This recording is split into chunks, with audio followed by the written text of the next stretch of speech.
What's up, guys? It's Craig Smith. Today I'm going to discuss the common concern that people have when looking at solar, that they're going to go into debt. Okay, we've been taught from a very young age that all debt is bad. It's not good to owe people money. And for the most part, going into debt is bad. You don't want to take on debt. Now, there's an exception to every rule, and I'm going to explain today why solar is definitely that exception when you finance solar. So I went online and I looked at all the consequences to debt. You know, and we know it's not good to owe money, but if you try and break down and find all the subsections of why debt is bad, you throw solar in there and see if it pertains. So it'd be a fun little exercise. So the first one I read was debt encourages you to spend money that you can't afford. Okay, so this, let's break that down. So let's say I'm at a boat show and there's $100,000 boat that I really want to buy, but I don't have $100,000. It's not in my bank account, so I finance it, take on the debt. I owe the $100,000 plus interest to this boat place, and I really probably can't afford that. I didn't have the money to buy it cash, so obviously I couldn't afford it. And now I have $1,000 monthly boat payment.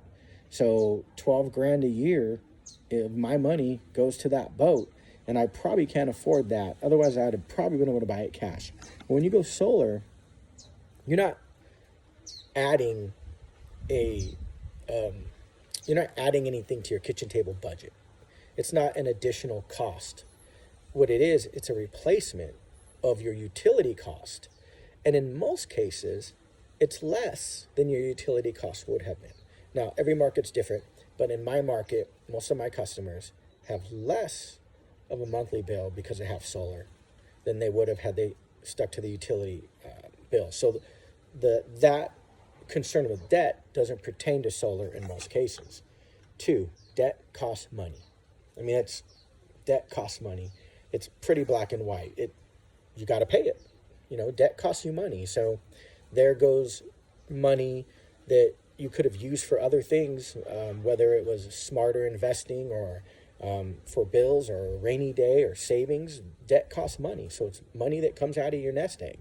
Well, when you go solar and you finance it, it's actually not coming out of your nest egg, because had you stuck with a utility company, that money would have been a bigger chunk of change than if you would have gone solar.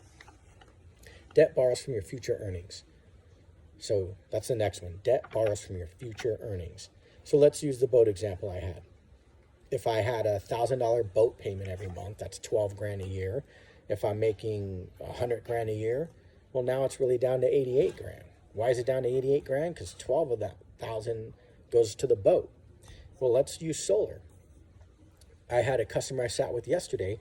His solar annual cost was $1,200, or the utility was $1,800. So let's say that again. Utility cost would have been $1,800 a year, and his solar was $12,000.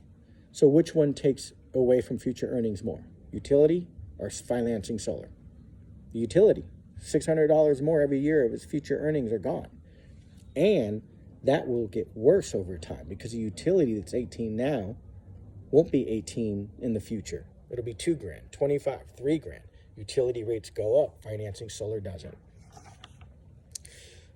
Next one is high interest debt causes you to pay more than the item's worth. We know this, how a loan amortizes, right? So when you pay a loan, how much goes to principal, how much goes to interest, right? So you're paying money to borrow money, right? Never want to do that unless, let's take solar. So most of my customers get 3 or 4% interest, right in that range, right? So let's say their total payment, including interest, is $100 a month. $100 a month, including interest, where the utility would have been $120, $130, $140. Which one hurts the bank account more? Paying interest or paying the flat utility rate, which is more money anyways? Doesn't matter how you break it down, more money is more money. Doesn't apply to solar. Debt keeps you from reaching your financial goals, right? So basically, the goal for all of us is to increase our net worth, right? To have more money, whether it's in a bank account, whether it's in a savings account, whether it's in investments, we want to have more of a nest egg, right? That's the goal for everybody. When you go solar, you have more of a nest egg. When you finance even, your nest egg's bigger than if you stick with the utility company. I'll give you an example. Customer I was working with yesterday, their 40-year power costs. And 40 years to own solar would have been about 35 grand. And their 40-year estimated utility would have been about 70 grand. So 35 versus 70. Which one gives you a bigger nest egg? It's pretty obvious, right? So financing in this case would be an exceptional rule.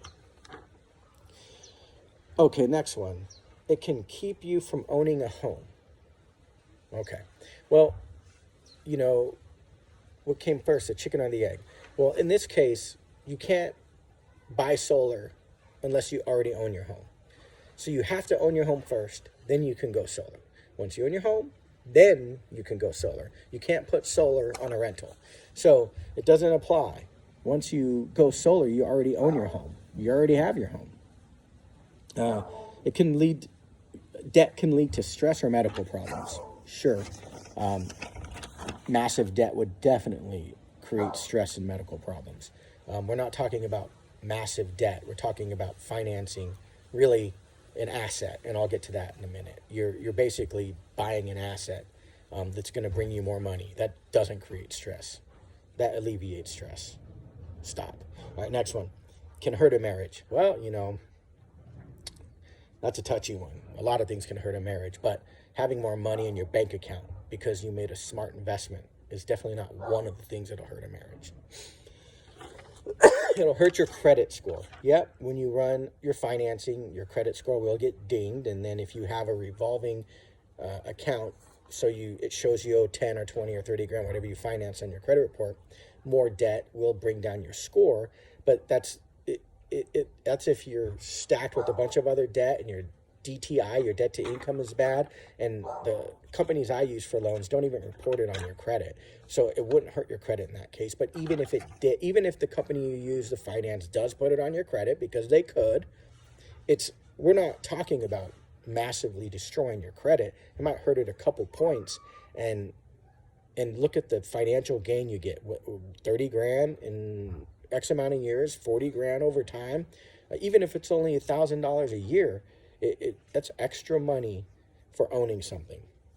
So, as you can see, a lot of these consequences of debt don't apply to solar.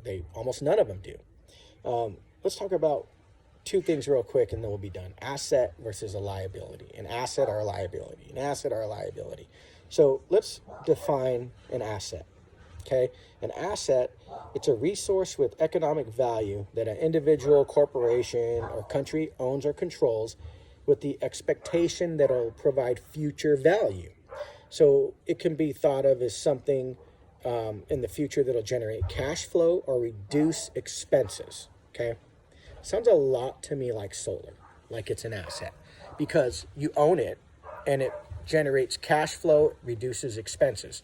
So it reduces your power costs month after month, year after year, and it increases over time. It's an asset.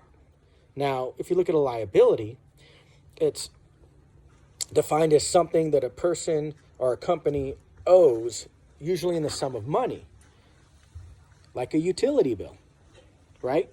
So a utility bill, it's an expense that you have every month. And when you go solar, it reduces and removes that expense. Solar is an asset.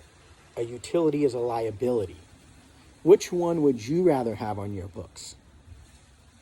Solar makes sense even if you finance it, especially if you live in an area where there's good sun and you have a good roof. So although debt scares us, always has, always will, there is an exception to every rule, and solar is the exception to the debt is bad rule. Thanks a lot, guys. Hope you learned something today about your money, all right? And remember, when you go solar, it's not your money you're spending. It's the utility company's money. It's MV Energy or Southern California Edison or PG&E or whoever your utility company is, because that money is going to them in the form of a more expensive, uncontrolled expense. or you can redirect it, turn it into a liability, into an asset, turn it into an asset that you own and spend less in doing so. Put your money in the smarter bucket.